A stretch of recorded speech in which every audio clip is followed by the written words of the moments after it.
Boa noite a todos. Então, em primeiro lugar, eu agradeço ao Henrique, que é presidente aqui do Instituto Leão Magno, e também o André, eu não me lembro o sobrenome, que ele foi meu aluno, fez alguns cursos comigo na Faculdade São Bento, né, na área de patrística e de escolástica. E foi por intermédio do André, então, que eu recebi o convite, se eu poderia estar aqui dando uma formação no Instituto. Então, para mim, é uma alegria poder estar aqui compartilhando um pouco com vocês aquilo que eu já venho estudando há alguns anos, né? Então, meu nome, enfim, é Joel, como vocês sabem. Sou professor da Faculdade São Bento de São Paulo e, além de professor, sou coordenador pedagógico do curso de Filosofia e, além disso, eu também leciono no Instituto de Filosofia da Diocese de Osasco e no Seminário Maria Mater Ecclesia do Brasil. Eu faço parte da Sociedade Internacional para o Estudo da Filosofia Medieval, que fica na Suíça, e também sou membro fundador da Sociedade Brasileira para o Estudo da Filosofia Medieval. Então, a minha área de pesquisa, o que de fato eu trabalho, é o medievo, aí nesse contexto medieval, tanto da patrística quanto da escolástica, mas focando principalmente o pensamento de Santo Agostinho, São Boaventura e São Tomás de Aquino. São os três autores que eu me dedico um pouco mais e faço a ponte com o pensamento contemporâneo por intermédio de filosofia da religião, a partir do estudo do pensamento de Edith Stein e de Alvin Plantinga. E todo esse contexto, a questão da metafísica e da antropologia. Então, hoje, agradecendo a presença de todos, mais uma vez, nós vamos trabalhar um tema que é extremamente instigante e, ao mesmo tempo, importante, né? Nós vivemos em uma época em que, muitas vezes, a fé ela é apresentada, é entendida como sentimento, né? Um dos primeiros a dar essa definição de fé foi um teólogo protestante chamado Schleiermacher, que em uma das suas obras ele coloca justamente isso, a fé como sentimento, né?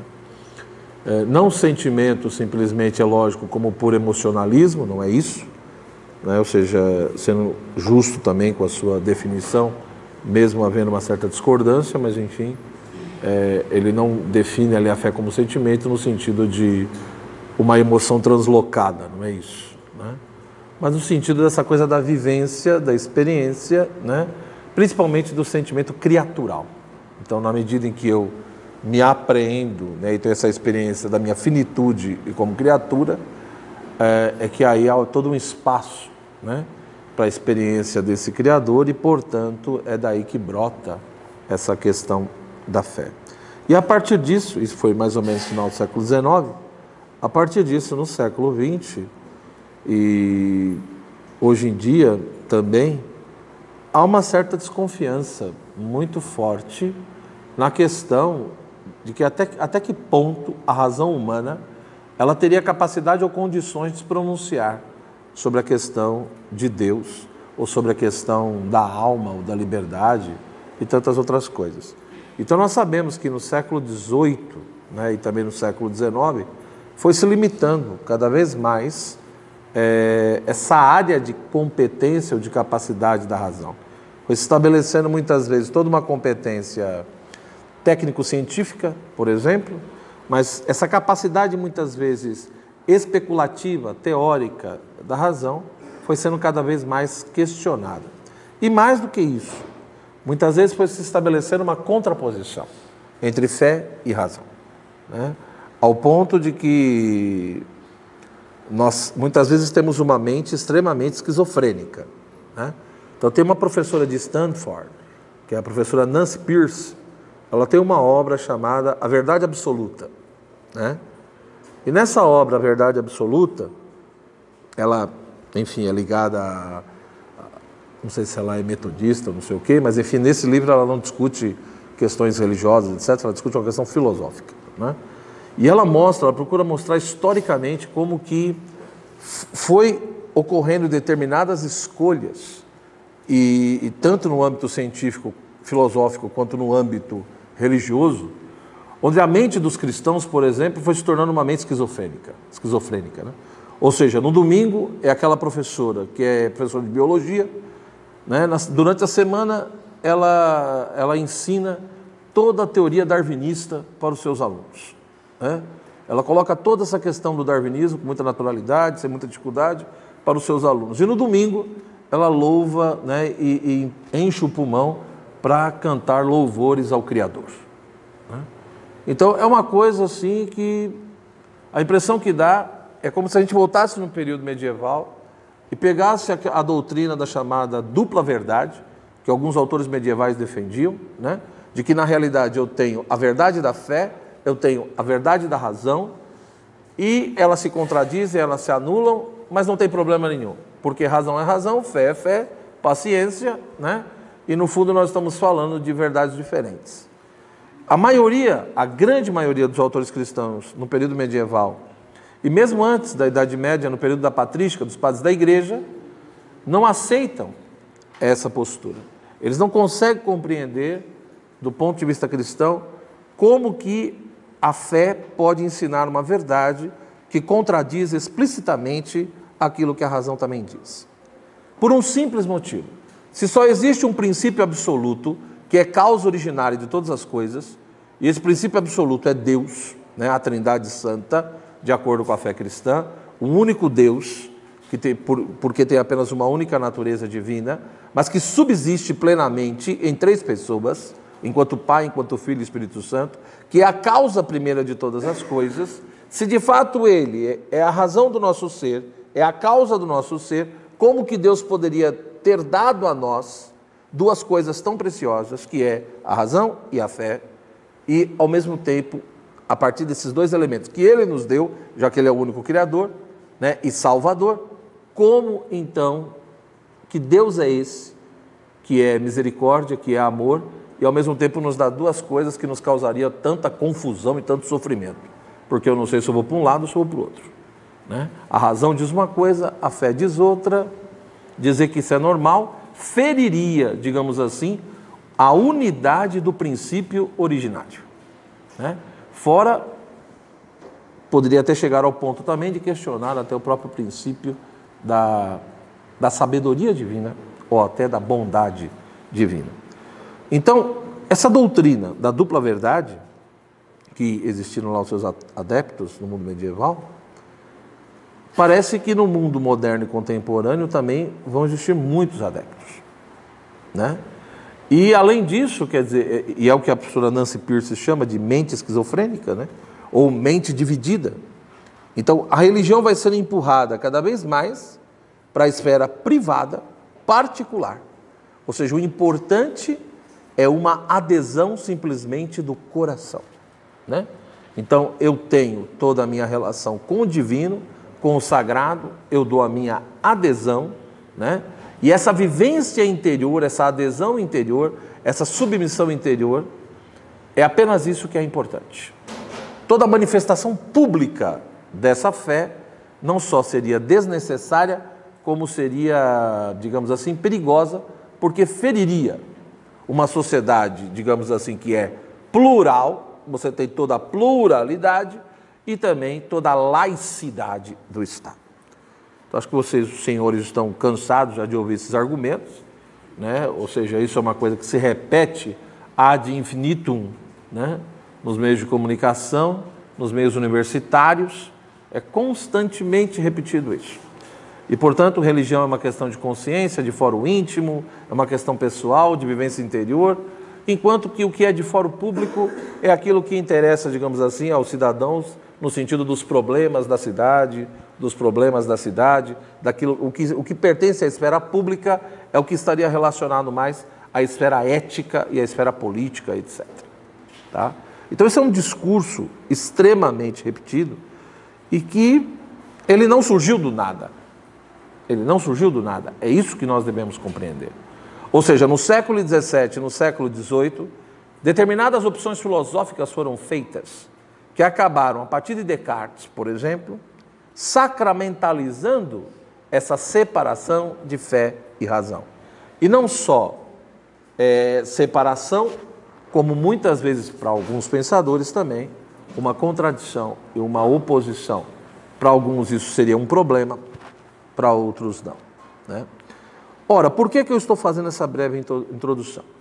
Porque o nosso autor, né, ou seja, com certeza muito mais famoso que eu, né? Quando você fala de Santo Agostinho, eu até brinco, né? Eu falo que se você fizer um curso sobre Santo Agostinho de culinária, lota, né? É uma coisa que eu nunca vi, né? Santo Tomás perde, por exemplo. É uma coisa interessante, né? Há um interesse muito grande também por Tomás de Aquino, você entendeu? Mas a popularidade de Agostinho, do ponto de vista dessa coisa do conhecimento, ou mesmo em relação aos cristãos, a relação é muito mais intensa. E é interessante que não é um santo, por exemplo, não é um Santo Antônio, né? Não é um São Judas Tadeu, não é um santo milagreiro, você entendeu? Os agostinianos no Brasil até sofreram com dificuldade no sentido de fazer paróquias, porque, popularmente falando, não tem, ou seja, eu vou fazer promessa para Santo Agostinho para casar. Não vai rolar, você entendeu? Quer dizer, acho eu, desculpa, posso estar falando bobeira, né? Mas eu digo, não é o comum. Agora, do ponto de vista formativo, do ponto de vista acadêmico, essa coisa do interesse pela questão do conhecimento, é interessante como Santo Agostinho atrai, né? Quando eu digo Santo Agostinho, é óbvio que eu estou falando do pensamento dele, né? da obra dele, aquilo que ele produziu. Atrai várias pessoas, né? Seja na tradição católica, seja na tradição reformada, seja na tradição muitas vezes até agnóstica.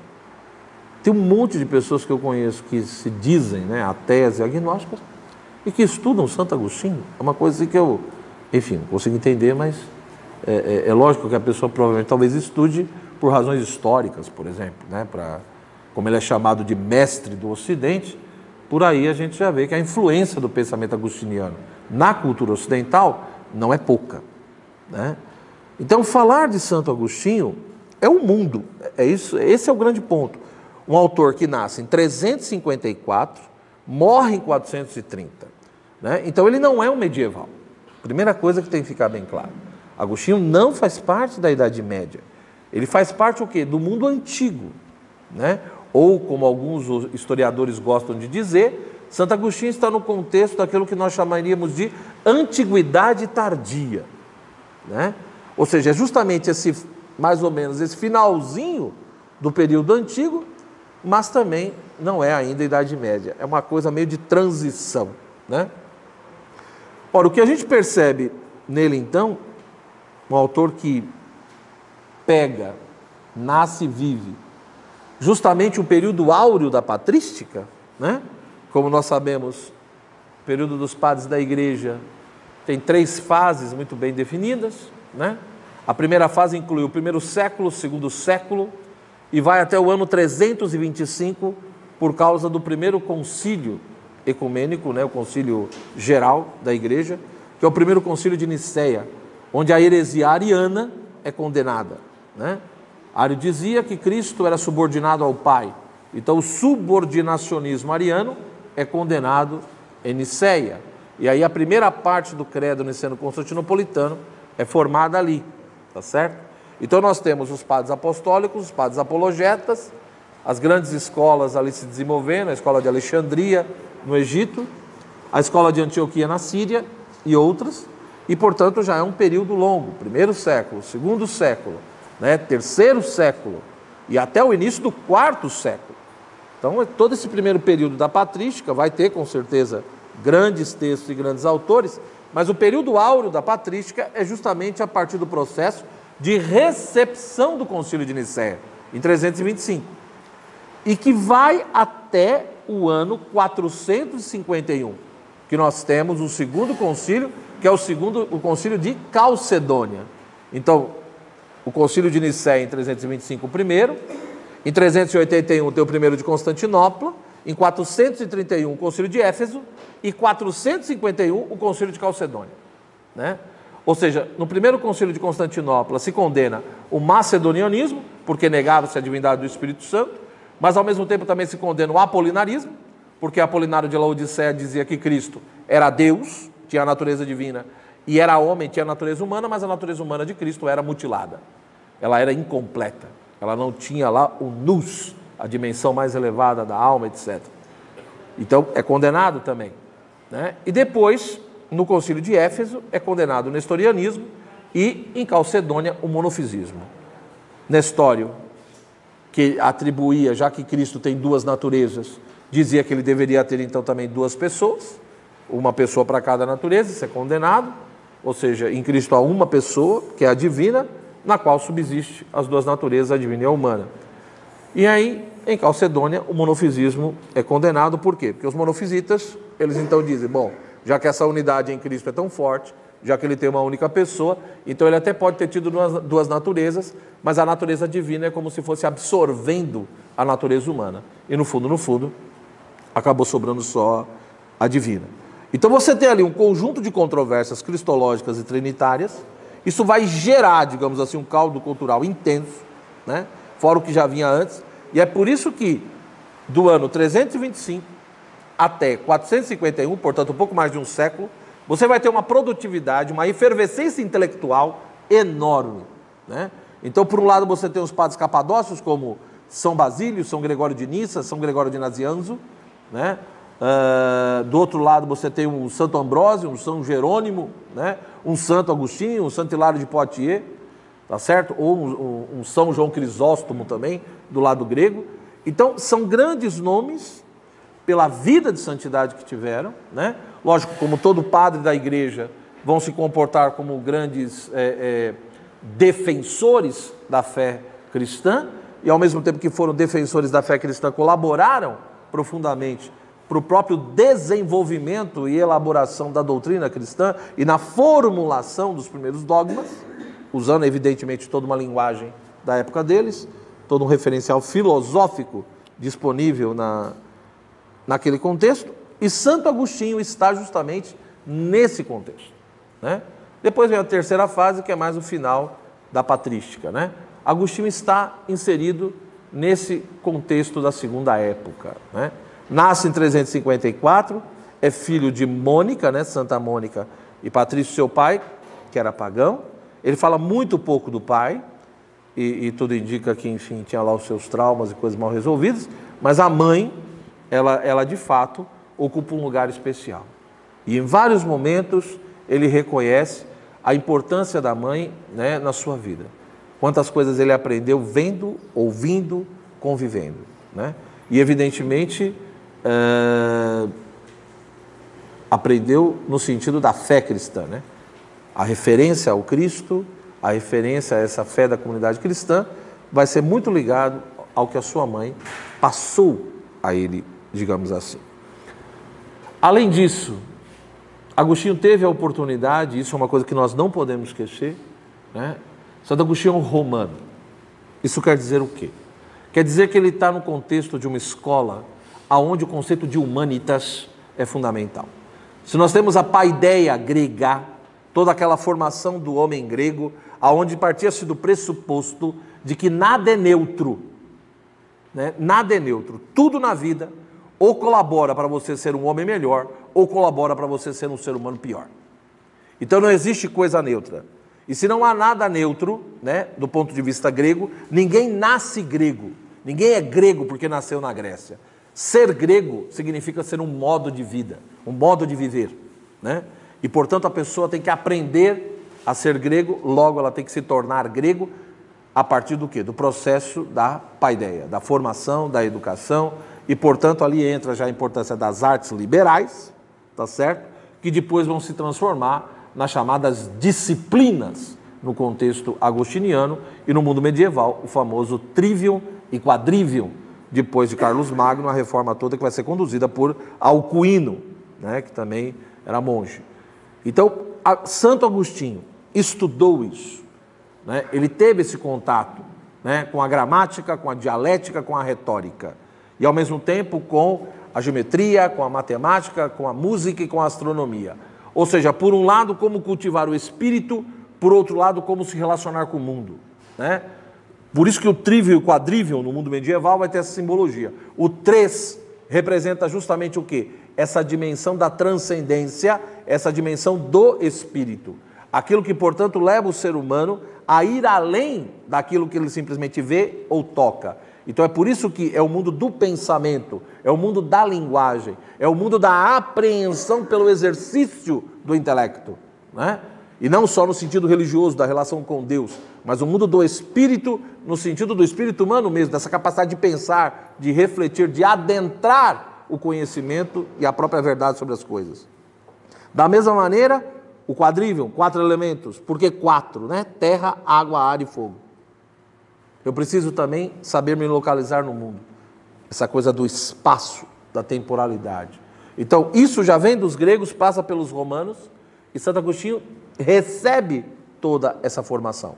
Evidentemente que depois que ele se converte, que ele passa pelo processo de conversão, ele vai ter todo um conjunto de observações críticas nesse sentido. Ele vai aceitar de uma certa maneira as artes liberais, ou as disciplinas, como ele diria, mas vai, no fundo, muito mais tolerar do que dizer, olha, isso daí é uma coisa excelente, maravilhosa. Por quê? Porque do ponto de vista agostiniano, essas artes liberais, que eram chamadas liberais justamente porque se contrapunham às artes mecânicas, né, do fazer, do produzir, enquanto que as artes liberais pressupunham muito mais esse cultivo, né, formativo, tá certo? Então Agostinho vai dizer, olha, essas artes liberais são interessantes, a gramática é interessante, a retórica é interessante. A dialética, por exemplo, quando você pega os diálogos filosóficos de Santo Agostinho, é fundamental, porque eu levanto um problema, eu coloco uma questão e eu tenho que chegar numa resolução. Mas entre a questão e a resolução, eu tenho que ter a disputatio, eu tenho que ter o debate, eu tenho que ter a discussão. Agora, a pergunta não pode ser feita por perguntar. Ou seja, ninguém pergunta por perguntar. Como diria Enrico Berti no livro dele Comum e a Filosofia, quem pergunta por perguntar ou é desonesto ou é cretino, um dos dois. Porque ninguém pergunta para fazer uma pergunta simplesmente. Uma pessoa quando pergunta porque ela tem uma dúvida sincera e, portanto, ela quer conhecer.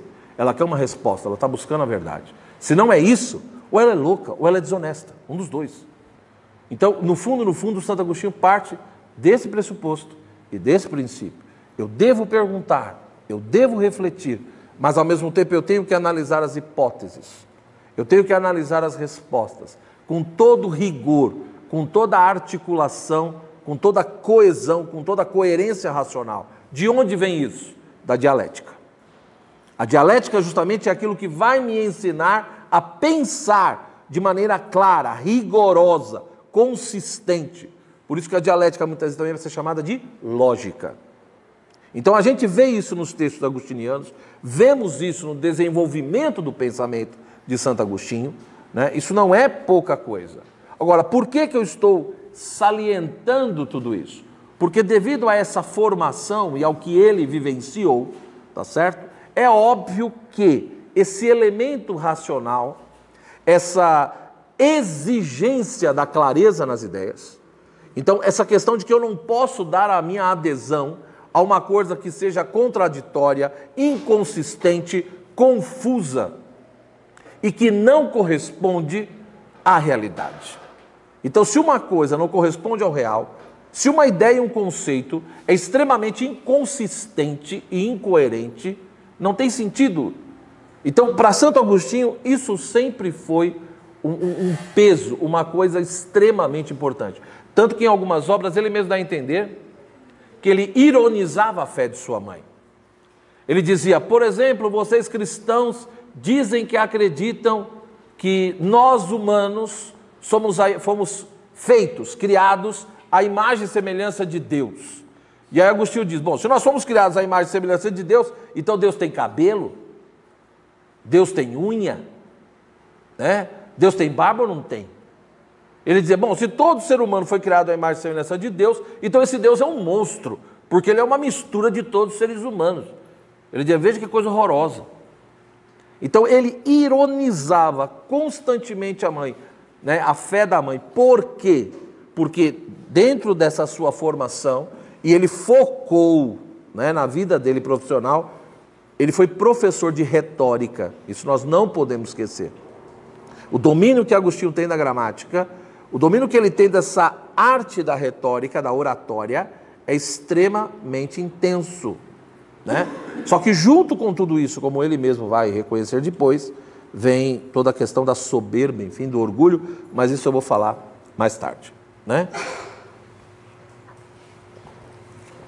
Isto posto, repito, com essa formação e com esse tipo de vivência, as exigências racionais, o exercício filosófico, essa coisa de buscar uma compreensão e entendimento racional das coisas, parece que foi algo sempre forte na sua personalidade, na sua vida.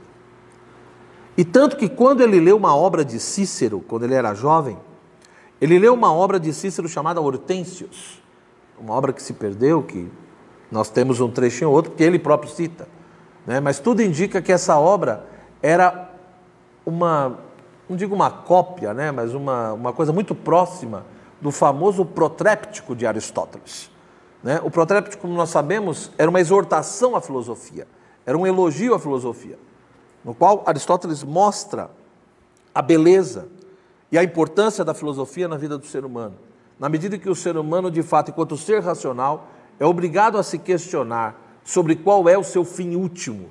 E, na medida em que vai se refletindo sobre essa questão do fim último, ele vai analisando essa questão do bem e da felicidade que o ser humano almeja. E é óbvio analisar o que é essa eudaimonia, essa felicidade, esse bem, esse to agaton, né?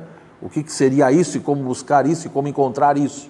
Então daí o papel da filosofia, ou seja, a vida humana não pode ser reduzida a uma mera animalidade do aqui e do agora e simplesmente aos prazeres sensíveis.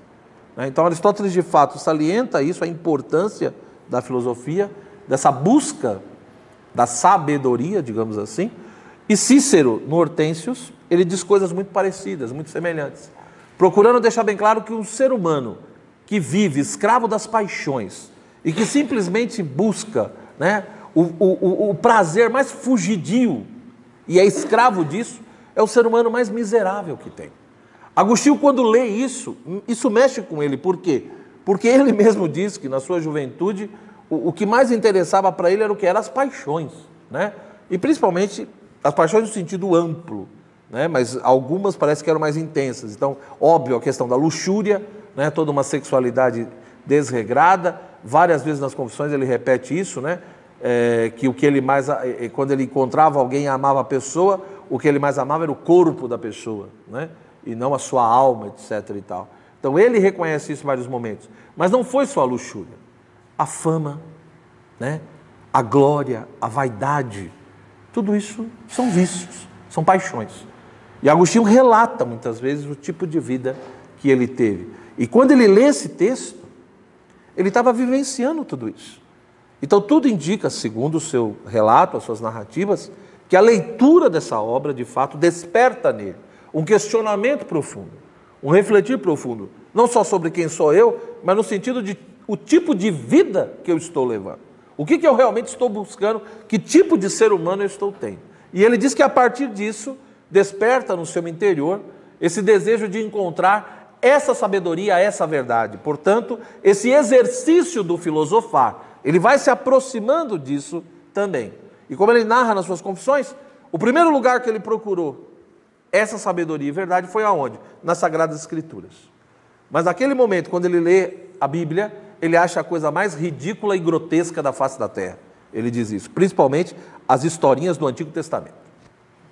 Ele não conseguia entender como que alguém poderia acreditar naquele tipo de coisa, né? Ele se afasta disso e aí ele se aproxima de uma corrente filosófico-religiosa que na época dele era extremamente forte, que era o maniqueísmo, que nada mais era do que uma gnose, do que um tipo de gnose, né? O maniqueísmo, os maniqueus se colocavam como cristãos, existia a igreja maniqueísta, tinha até a liturgia maniqueísta, tá certo? E da mesma forma que no século II, Santo Irineu de Leão combateu profundamente o gnosticismo, né?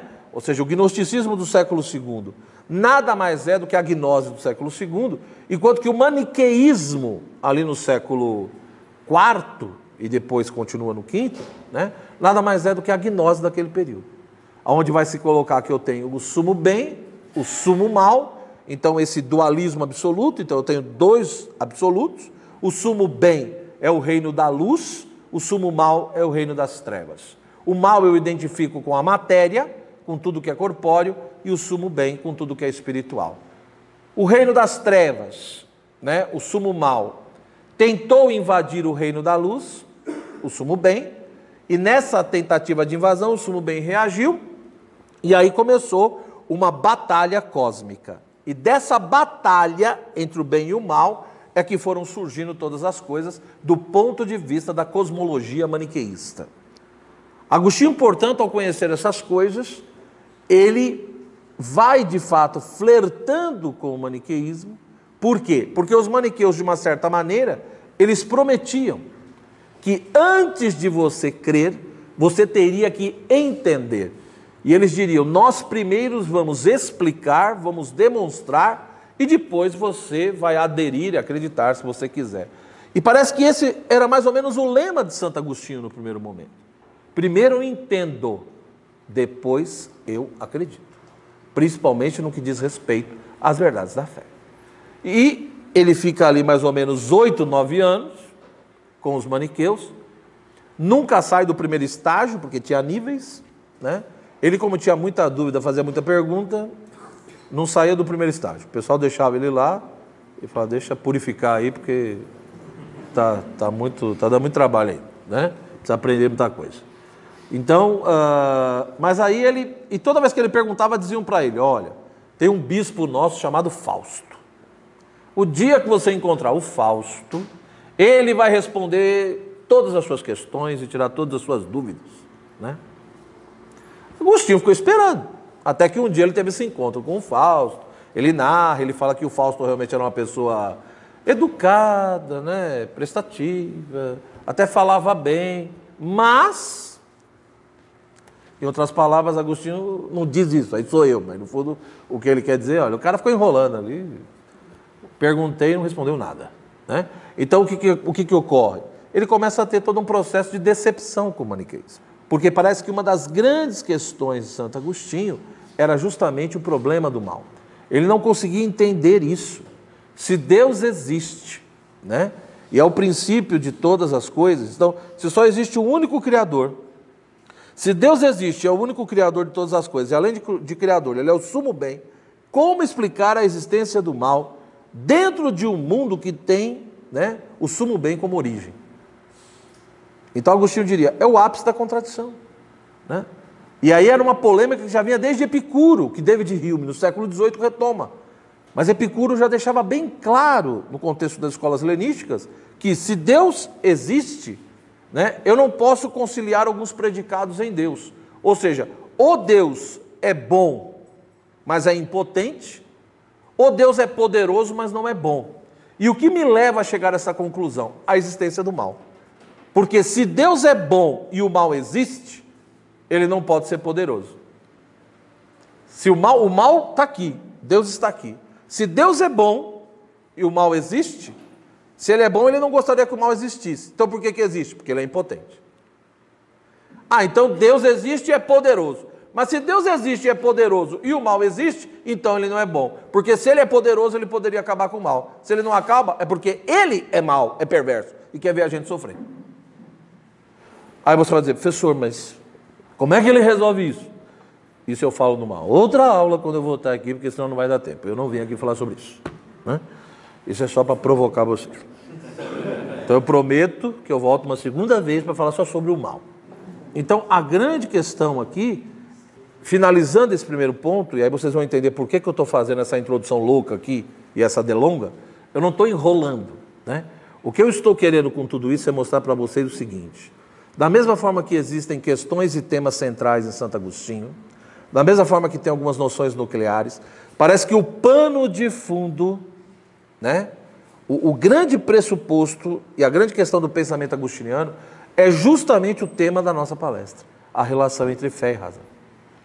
Essa é a questão. Ou seja, Agostinho tem toda essa sua fase racionalista, mas ao mesmo tempo, aos poucos, ele vai se dando conta de que aquela filosofia que ele aprendeu, aquela visão de mundo que ele tinha, ou seja, o maniqueísmo, que era meio racionalista, lá meio gnóstico, não deu resposta para ele.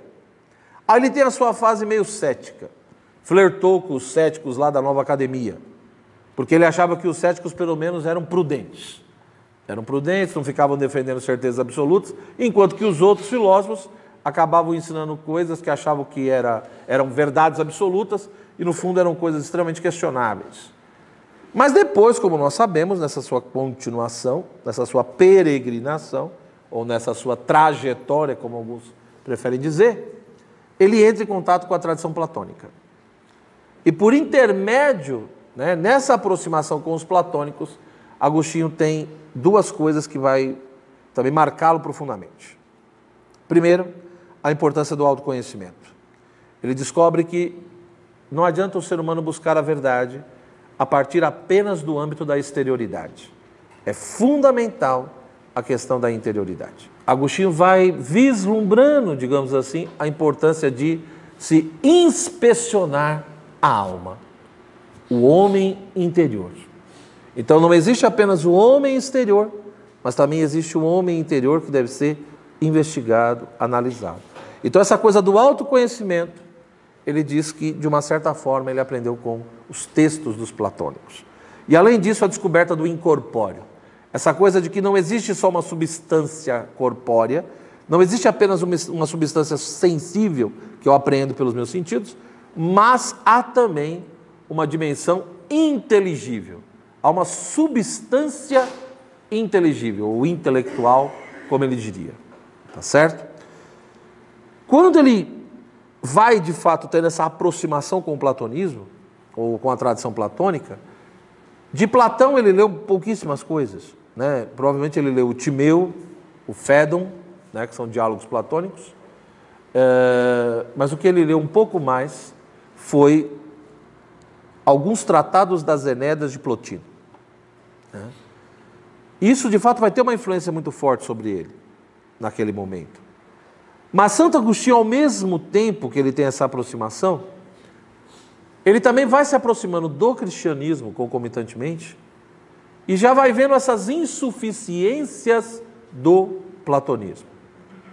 E aí que é fundamental a gente entender o quê? Que essa discussão sobre a relação entre fé e razão é fundamental no pensamento agostiniano, porque, na realidade,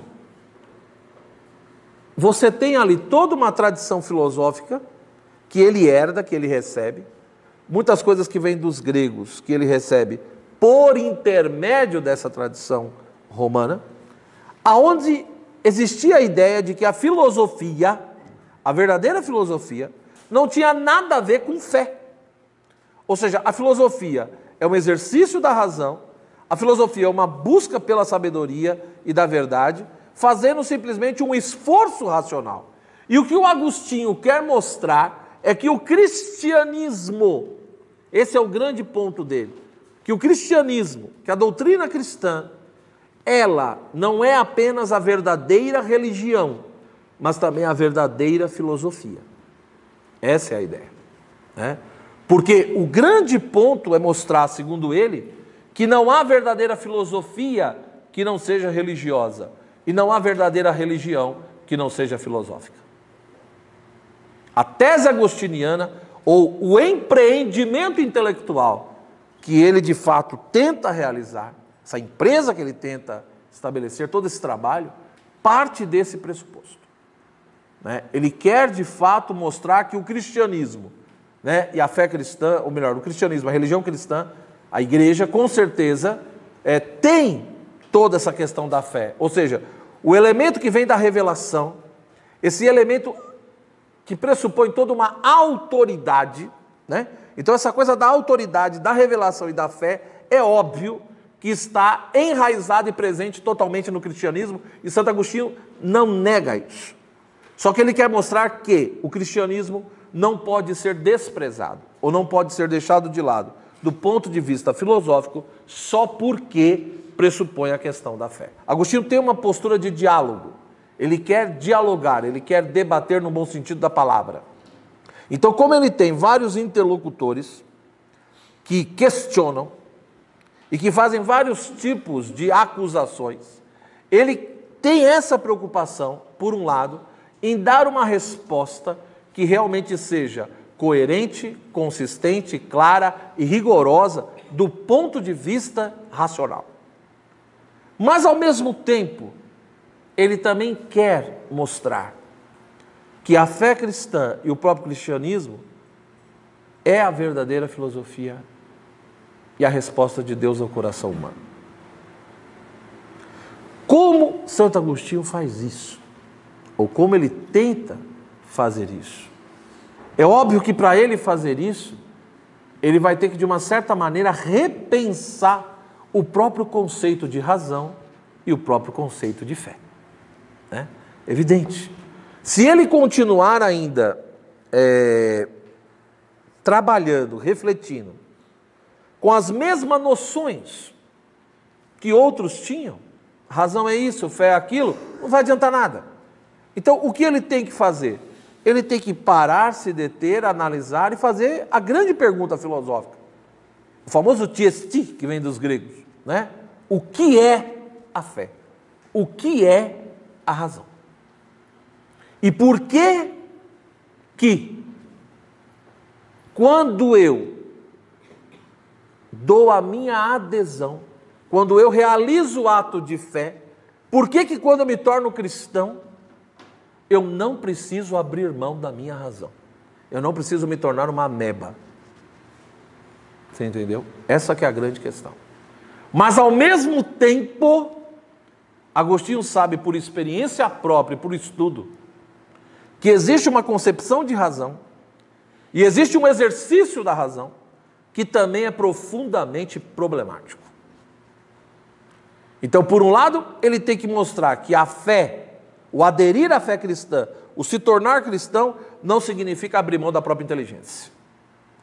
Mas, ao mesmo tempo, ele também tem que mostrar que ser racional não significa se fechar àquilo que é ofertado pela fé. Essa é a grande tese, né? E me parece que esse dilema se repete na história até hoje. Eu vejo isso constantemente num monte de alunos meus, né? Constantemente, muitos alunos, pessoas me procuram para discutir e analisar justamente isso. Né? Professor, eu sigo a razão ou eu sigo a fé? O que eu faço? Eu sou um homem de fé ou sou um homem de razão? Segundo Santo Agostinho, você tem que ser as duas coisas ao mesmo tempo. Elas devem estar articuladas. Né? Então, existe um texto que eu recomendaria que você lesse depois. Infelizmente, até onde eu sei, não tem tradução para português. Né? Santo Agostinho escreveu várias obras, como vocês sabem, mais de 90. Né? É uma produção muito intensa. Mas, além das obras, no sentido de livros, né, tratados, ele também tem um epistolário enorme, né? Ele tem um conjunto de cartas. Escreveu mais de 200. E além dos sermões, que também chegaram até nós, que o pessoal ia copiando, registrando. Então é muita coisa. Mas voltando ao que nos interessa, então tem uma carta de Santo Agostinho, carta número 120. Essa carta, ele escreve, né, para um cristão lá chamado Consêncio, né? O Consêncio, tudo indica que eles já vinham dialogando, digamos assim, trocando aí um pouco de cartas, tá certo? Então, o Consêncio escreve para Agostinho, fazendo algumas perguntas sobre a questão da Santíssima Trindade, sobre essa coisa do mistério da Trindade. E como conciliar essa coisa da fé e da razão em relação à questão da Trindade. E aí ele levanta alguns problemas, ele manda uma carta para Agostinho, que é a carta número 119. Tá? A carta 120 é a resposta de Santo Agostinho a Consêncio. Tá certo? E uma carta um pouquinho grande, mas na primeira parte dela, né? Agostinho agradece, faz referência às perguntas e às questões que o consenso coloca, mas o que é interessante é o item número 3, por exemplo, né?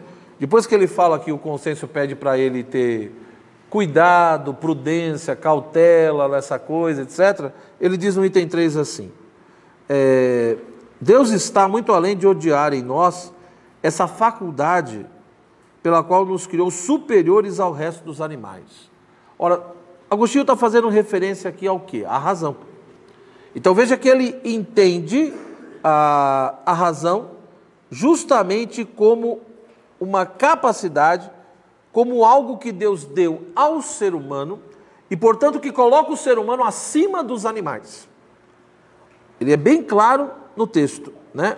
O ser humano foi criado superior ao resto dos animais, porque o ser humano também é animal, mas ele é um animal superior aos outros animais que não têm essa capacidade que parece que é intrínseca ali, né? É específica do ser humano. Ele diz, o nosso livre pensar, né, o livre de pensar que nossa fé nos incita a não aceitar nem a buscar a razão. Ou seja, que a gente fique livre de pensar, de considerar, que eu estou traduzindo aqui, não é? Então, da hora que enrosca, né? Mas que a gente fique meio livre de pensar e de considerar que a nossa fé nos leva ou nos incita a não aceitar e a nem buscar a razão, pois não poderíamos nem crer se não tivéssemos almas racionais. Isso é um ponto extremamente interessante, porque é a ideia de que a pedra, o cachorro e a planta não crê justamente porque não tem um tipo de vida racional. Ou seja, se o ser humano é capaz de realizar o ato de fé, né, como nós chamaríamos em filosofia o fides qua, né? Você tem o fides qua e o fides que. O fides que é os dados da revelação, o fides qua é essa adesão pessoal, é esse ato de crer, né? O ser humano é capaz de realizar isso por quê? Justamente porque tem uma alma racional. E enquanto a alma racional tem essa capacidade de pensar, de refletir, de analisar, de ponderar, de ver se aquilo ali convém, não convém, tem sentido, não tem sentido, tem fundamento ou não. Tá? E a partir disso é que ele pode fazer uma escolha de crer ou de não crer. Então é muito interessante isso, né? Ou seja, o ser humano crê porque tem uma alma racional. Logo, se eu creio porque sou um ser racional, como é que eu posso, ao crer, estar abrindo mão da minha estrutura ontológica? Não tem sentido. Não tem lógica, é isso que o Agostinho está dizendo. Quando eu creio, eu não creio com a barriga, eu não creio com a orelha, eu não creio com o pé, e vou parar por aqui, né? Ou seja, quando eu creio com a minha razão. Quando eu creio, eu uso o meu intelecto. Então, tem uma definição que ele dá no De Trinitate, uma das traduções possíveis é: o crer nada mais é do que um pensar acompanhado de assentimento.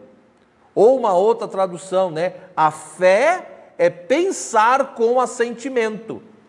Ora, essa expressão é extremamente interessante, essa noção de fé de Santo Agostinho. Porque em outros textos ele deixa bem claro que a fé é um dom de Deus. Ele não nega isso.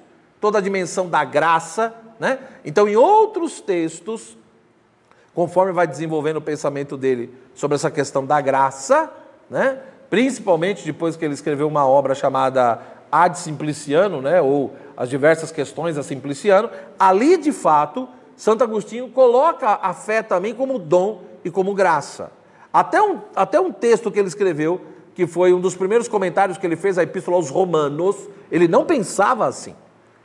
Ele pensava que, na realidade, o primeiro movimento em direção a Deus, o ato de crer, era obra humana, e morreu o assunto. E o que era a graça? A graça era um certo tipo de mérito por essa escolha e ato de crer que o ser humano fez.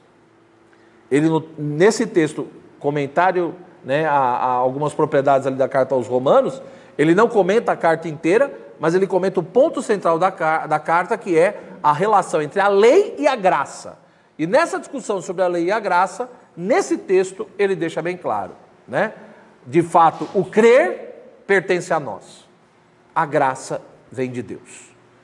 Ele deixa bem claro.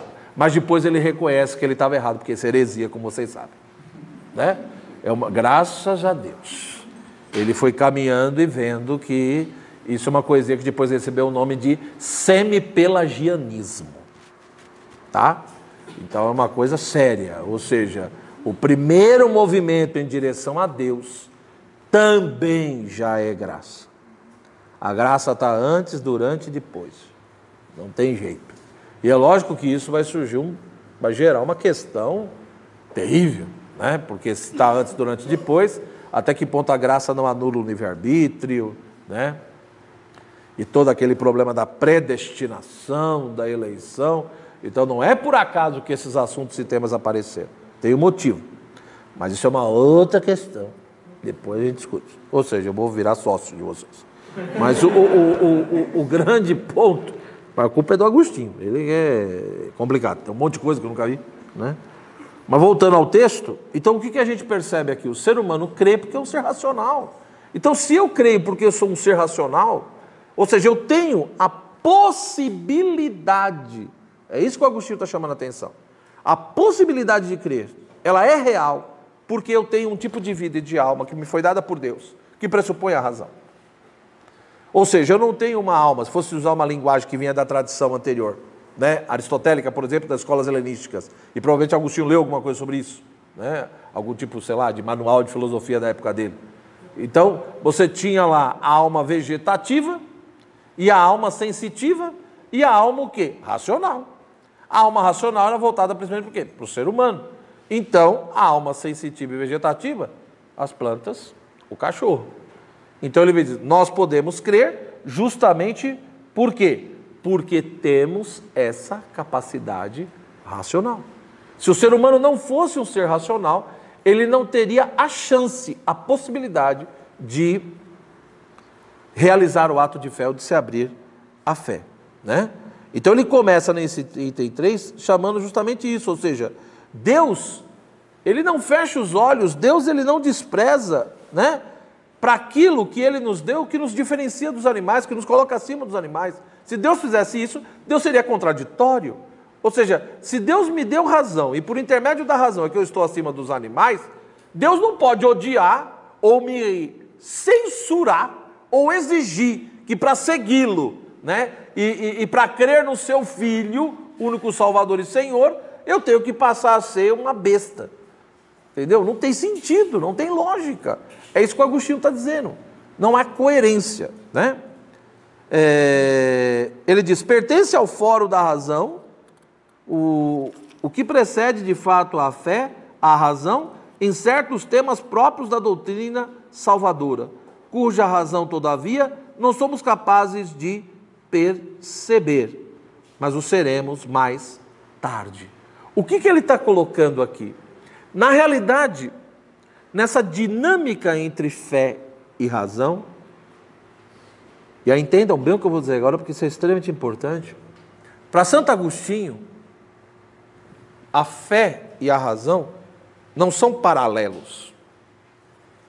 Não é uma caminhada paralela, que não pode ter contradição, né? Elas caminham paralelamente, caminham juntas, etc., mas paralelo. Não. Parece que há uma circularidade. Pelo menos até um ponto. Ou seja, eu tenho a fé.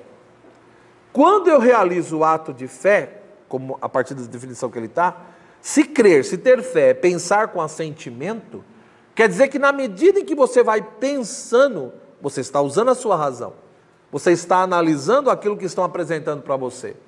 Então, se alguém, né, como a fé vem pela pregação, como diz o apóstolo Paulo na carta aos Romanos, como crerão se não tem quem prega, se não tem quem anuncia? Então, se alguém está me mostrando, se alguém está anunciando essa fé, eu ouço, eu tenho que ter essa capacidade de ouvir, Mas ao mesmo tempo que eu ouço, eu vou pensando, ou seja, eu vou analisando, refletindo. E ao analisar e refletir, eu já vou dando a minha adesão. Eu já vou submetendo a minha razão e a minha vontade àquilo que está sendo apresentado. Isso é fé. Então, o ato de fé pressupõe a existência da razão em mim. Mas Agostinho está dizendo algo mais. O que ele está dizendo é como se existisse uma presença e um exercício da razão pressuposta não só no ato de fé, mas há um trabalho da razão que é anterior à fé e há um trabalho da razão que é posterior à fé. Ou seja, não é que existem duas ou três razões. Existe uma razão do ponto de vista ontológico e antropológico. A natureza humana tem uma razão, cada ser humano tem a sua razão, né? Mas esse trabalho da razão antes da fé quer dizer que existem coisas que são alcançáveis à razão. Tem coisas que ela consegue entender, demonstrar, independente da fé. E uma das coisas, olha que interessante, uma das coisas do ponto de vista agostiniano que a razão consegue entender é justamente a sua finitude e limitação, logo a sua necessidade de crer. Por isso que ele escreveu uma obra, uma das primeiras obras de Santo Agostinho, antes dele ser batizado, ele escreveu uma obra chamada Solilóquios. E no início desse texto, como é uma palavra que ele inventou, né? O Solilóquios quer dizer um diálogo consigo mesmo, um diálogo com a própria razão. Ele dialogando com a sua razão, a razão pergunta para Agostinho, o que você quer conhecer? Agostinho diz, eu quero conhecer Deus e a alma. E aí a razão diz para ele, só isso? Ele diz, só, tá bom. Deus e alma, estou tranquilo. Daí, né, só essas duas coisas, extremamente simples, né? Somente Deus e a alma. E aí o diálogo continua, mas chega na sequência que a razão diz para ele assim, tá bom, você quer conhecer isso? Então agora reza. A razão manda Agostinho rezar. E aí é onde ele faz aquela longa oração, né? É uma das orações mais longas que ele faz. De Deus como Criador, de toda a sua bondade e providência, etc e tal. E aí alguns até ficam confusos, falam, mas peraí. Primeiro, como é que a razão manda rezar? O meu ponto é esse. A razão mandou ele rezar. Não foi outro, foi a razão. Segundo ponto. Como que ele pode rezar se ele ainda não tem fé? Né? Ou se a razão manda ele rezar, ou pode até ter uma fé ali, mas ele não tem conhecimento daquilo. Então, mesmo que ele creia, mesmo que ele acredite, como que ele faz aquela oração com um monte de afirmações, se ele ainda não tem o conhecimento sobre Deus? E tanto não tem, que ele pediu para a razão que ele quer ter, né? Eu quero conhecer o quê? Deus e a alma. Se eu quero conhecer, é porque ainda não conheço. Então, se ele não tem o conhecimento sobre Deus, como é que ele faz aquele conjunto de afirmações sobre Deus como Criador, Providente, Bondoso, não sei mais o quê? Então, na realidade, aquela oração, ela não está fundada num conhecimento já adquirido, mas está fundada muito mais num desejo de conhecimento. Ele reza apoiado num desejo de conhecimento e não no conhecimento que ele já adquiriu. Tudo bem? E a primeira coisa que é fundamental, por que a razão manda Agostinho rezar? Porque a postura oracional é fundamental. Ou seja, a razão no seu exercício livre, ela é capaz de perceber duas coisas. Primeiro, a finitude e o limite do seu raio de percepção e de compreensão. A razão de fato consegue perceber que tem coisas que ela não dá conta. E portanto a sua finitude. Porém, uma razão soberba, orgulhosa, pode até perceber isso, mas nunca vai admitir e reconhecer. Por isso que a razão entende a sua finitude e, portanto, ela reconhece que ela necessita de ajuda. Ela precisa da ajuda. E é nesse sentido que a fé, ela não substitui a razão. A fé não anula a razão. Então, para que a razão vê a sua finitude e diz, olha, eu preciso de ajuda. A fé pode ajudar em que a razão? Primeiro, purificando a razão. Purificando a razão da sua soberba. Por isso a necessidade da oração. Ou seja, a postura oracional, ela é fundamental Por quê? Porque para eu adentrar o mistério das verdades reveladas do próprio Deus, eu preciso do exercício da humildade.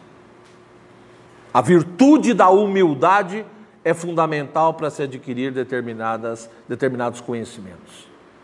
Porque uma razão soberba, de uma certa maneira, ela se torna uma razão cega. A verdade se manifesta e ela não consegue ver. Ela não consegue aprendê-la. Então, repito, a razão vê a sua finitude, ela vê a sua insuficiência e a sua necessidade de ajuda. E, portanto, ela reconhece isso. Mas ao reconhecer isso de maneira concreta, é quando ela reza e toma postura oracional. E por quê? Porque a fé pode ajudá-la, purificando-a da sua soberba, mas ao mesmo tempo, o segundo ponto que a fé pode ajudar é orientando a razão. Por quê? Porque a razão, quando enfrenta determinados problemas e dificuldades que ela não consegue resolver, ela desanima, ela quer desistir. E a fé, portanto, é como se dissesse para a razão: não faça isso. Você não está entendendo, mas você vai entender. Você vai entender. Então, na realidade, é por isso que é uma íntima relação, do ponto de vista agostiniano, da virtude da fé teologal com a caridade e com a esperança. Porque a fé orienta a razão o que ela deve perguntar e qual é a sequência de perguntas e como ela deve fazer. Qual é o tipo de amor e relação que ela deve ter com as coisas. Então, a fé reorienta a razão para que elas se relacionem adequadamente com as coisas e, ao mesmo tempo, a fé garante a esperança quando a razão dá pino, não consegue dar resposta, não consegue resolver. Para ela não desanimar e desistir, a fé é um estímulo.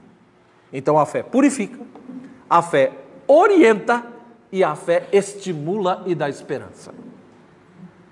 Por isso que uma razão sem fé é uma razão soberba, que está fadada ao fracasso, do ponto de vista agostiniano.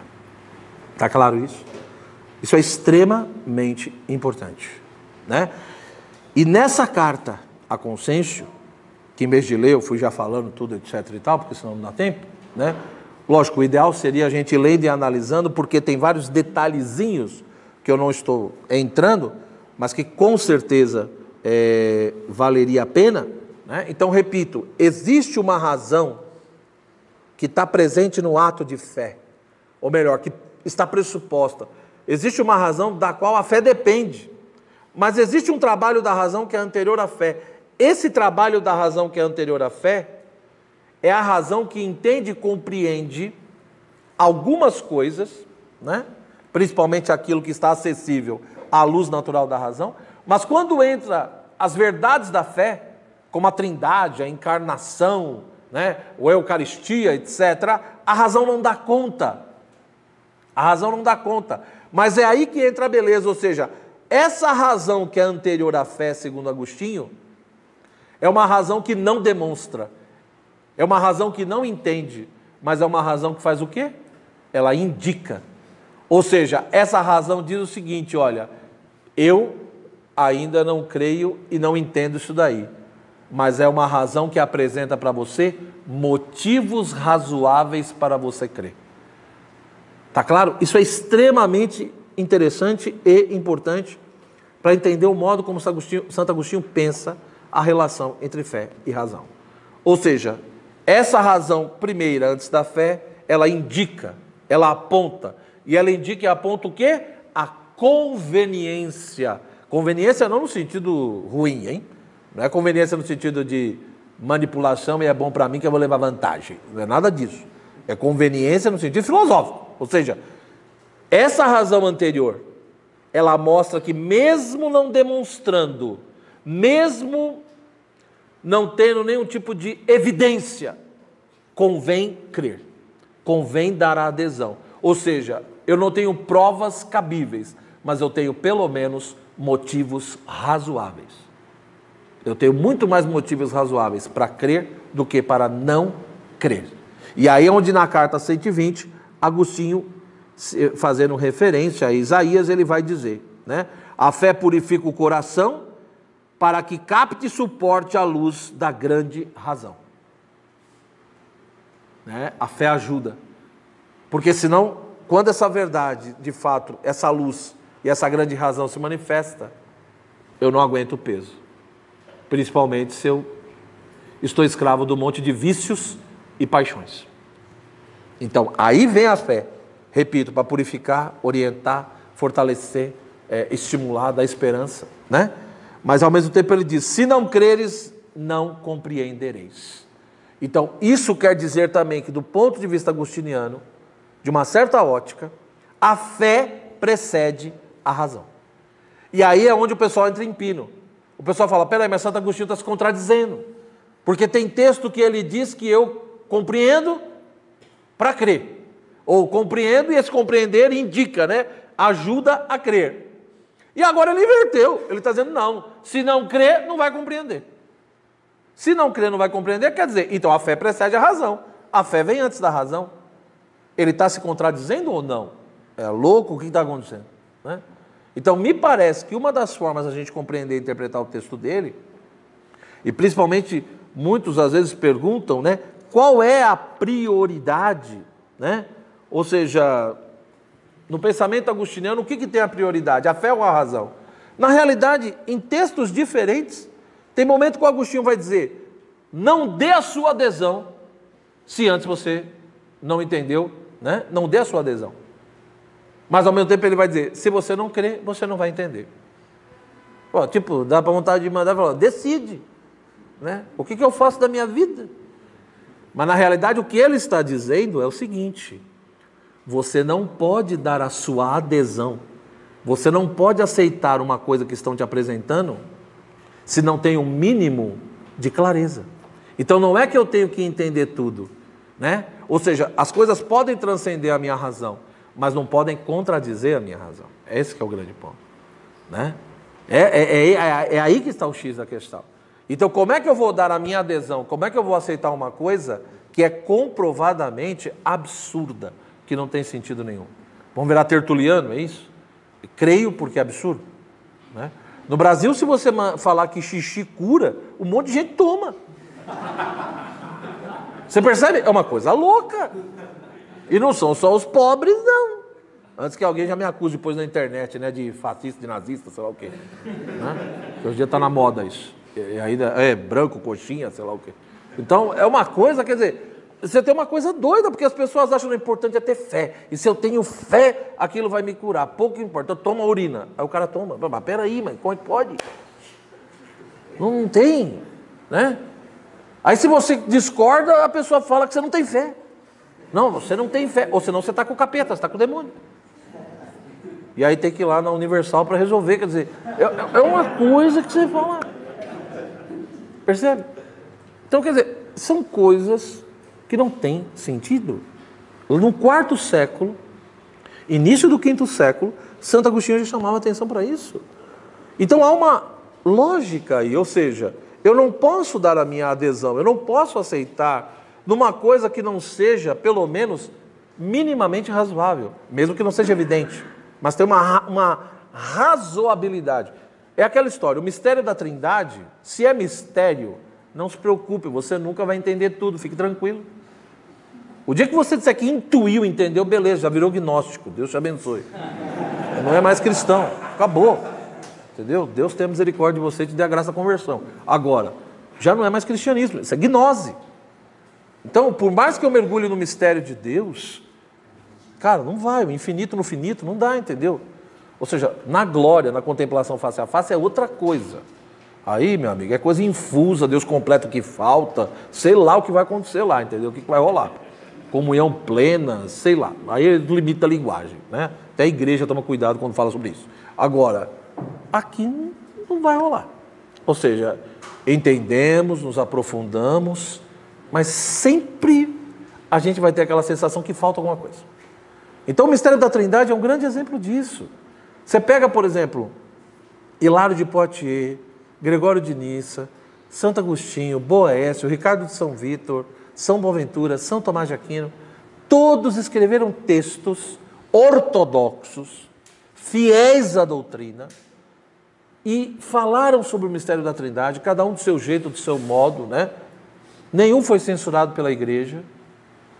Belíssimo. Mas me diz se alguém conseguiu pôr o ponto final. Santo Agostinho de Trinitate dele é uma das coisas mais lindas que eu já li na minha vida. Complicadíssimo. né? Mas muito bonito. Aí você fica ali 15 livros se matando para entender aquilo. No final, qual é a conclusão que ele chega? Vamos rezar. O final do livro é isso. Ele faz uma oração à Trindade.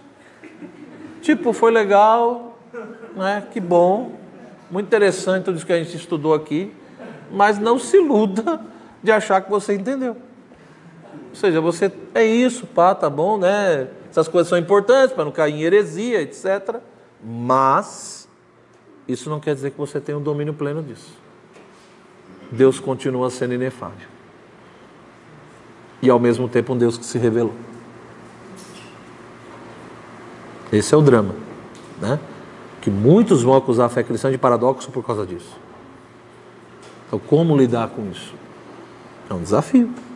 Por isso que a filosofia agostiniana, nessa circularidade, o que ele diz? Tem coisa que a razão entende, é lógico. Mas ela entende principalmente que ela é finita e ela é capaz de entender a conveniência da fé. Essa é a razão que indica. Agora, se você quer entender e compreender, na medida do que é possível para essa vida, as verdades da fé, primeiro você tem que crer. Entendeu? Então há uma razão anterior que indica, mas há uma razão posterior que entende, mas só entende na medida em que crê. Então ele não está se contradizendo. Na realidade, o que o Agostinho está querendo defender é que, de fato, nessa circularidade, uma vai ajudando a outra, né? Mas ninguém crê para crer. No fundo, eu não creio para crer, eu creio, de fato, para compreender. Porque na medida em que eu morrer e encontrar Deus no face a face, não tem mais fé. Não tem mais esperança. Só resta o amor e a caridade. Não tem mais nada. E ele cita, fazendo referência às cartas paulinas, né? 1 Coríntios, por exemplo. Então, ele não está se contradizendo, mas ele de fato está mostrando que uma ajuda a outra, uma precisa da outra. A fé pressupõe eu ter uma razão, mas a razão também precisa da ajuda da fé. Mas quem é que consegue perceber isso? Somente alguém portador da virtude da humildade. Senão nunca vai conseguir. Vai patinar, vai patinar. E é por isso que o pensamento e a filosofia agostiniana, a sensação que dá conforme você vai lendo os textos e estudando a obra de Santo Agostinho, é que ele vai caminhando, aí ele chega numa conclusão, você fala, bom, agora acho que, né, terminou. Não, não termina. É uma coisa que eu nunca vi. É lógico, ele termina entre aspas, ele chega a uma conclusão, mas aí ele pega aquela conclusão e ele consegue achar, na conclusão que ele chegou, uma certa insuficiência, falta alguma coisa. Então daquilo ali, aquilo empurra para frente, né? Então aquela insuficiência, aquilo que falta, acaba fazendo com que comece tudo de novo. Por isso que para Santo Agostinho, o encontrar a Deus, né? O conhecer algo sobre Deus e encontrar a Deus nessa vida é possível. É possível, nessa dinâmica da relação da fé e da razão. Porém, ele deixa bem claro que o encontrar, resultado da busca e da procura, não é o possuir. O possuir, a contemplação, é outra coisa. Aí, nessa vida, não vai, né? Então, eu acho que, a partir dessas considerações, né, eu acho que a gente vai percebendo que, de fato, que do ponto de vista agostiniano, e teria muito mais coisa para falar, ele mostra, por exemplo, que, socialmente falando, antropologicamente falando, Agostinho diz, o ser humano realiza o ato de crer constantemente. Ele fala, por exemplo, um amigo seu foi viajar, foi numa cidade tal, você nunca esteve lá, nunca foi, não tem como comprovar o que ele disse. E o seu amigo diz que ele esteve lá, que ele viu não sei o quê. Ou seja, o seu amigo dá um certo testemunho do que ele viu lá. E você acredita. Né? E tantas outras coisas. Então, lógico que ele fala dentro do contexto dele, mas ele vai mostrando que muitas coisas que nós aceitamos justamente pelo testemunho de alguém, e não porque a gente presenciou aquilo. Não porque nós tivemos uma relação direta com a coisa, e nem porque nós tivemos uma compreensão direta da coisa. Nós aceitamos muita coisa na vida pelo testemunho. Ele não dá esse exemplo, mas eu dou quando você vai no médico, vamos lá. o que você faz? É um ato litúrgico. O cara vira para você. Primeiro que alguns nem olham na sua cara. Entendeu? Comparado até a alguns padres. Então é uma coisa assim, o cara nem vê, nem olha. Né? E aí te examina igual um louco lá e fala, ó, toma isso. Você tem tal coisa e toma isso daqui. O que você faz? Você realiza um ato de fé. Você crê profundamente naquilo. Vai na farmácia, compra o remédio e toma. Alguns vão questionar. A maioria. Até pessoa que está tomando um remédio, começa a passar mal, continua tomando um remédio. E aí quando você fala, mas para. Não, o médico mandou. Meu irmão, você está morrendo. Né? Vai em outro, pelo amor de Deus. Ouve outra opinião, sei lá, volta. No... Você não está melhorando. Já faz sei lá quantos dias. Mas a pessoa crê tanto que ela... Então Agostinho de fato dá exemplos muito concretos do dia a dia, mostrando que esse ato de acreditar no testemunho de alguém é próprio da vida. O ser humano, ele não conseguiria viver se ele não desse crédito a determinados testemunhos. Né? Mas ao mesmo tempo, Agostinho diz, você não tem que acreditar em qualquer testemunho. Você tem o direito de exigir e analisar se aquele testemunho é fidedigno, se ele tem o mínimo de credibilidade e não aceitar não crer em qualquer testemunho, tá? E aí finalizando, eu diria justamente isso, ou seja, do ponto de vista agostiniano, eu comecei apontando isso e volto para o começo, me parece que todo o desenvolvimento de Santo Agostinho gira em torno desse grande tema que é fé e razão. Porque ele quer mostrar que o cristianismo, de fato, é a verdadeira religião, é a resposta de Deus à salvação do homem, mas, ao mesmo tempo, também, o cristianismo é a verdadeira filosofia. Né? Porque, no fundo, nesse processo de salvação, foi o Logos que se fez carne. Se o Logos se fez carne, então o cristianismo é a religião do Logos. E não de outra coisa. Tá bom? Obrigado pela atenção, é isso que eu tinha preparado.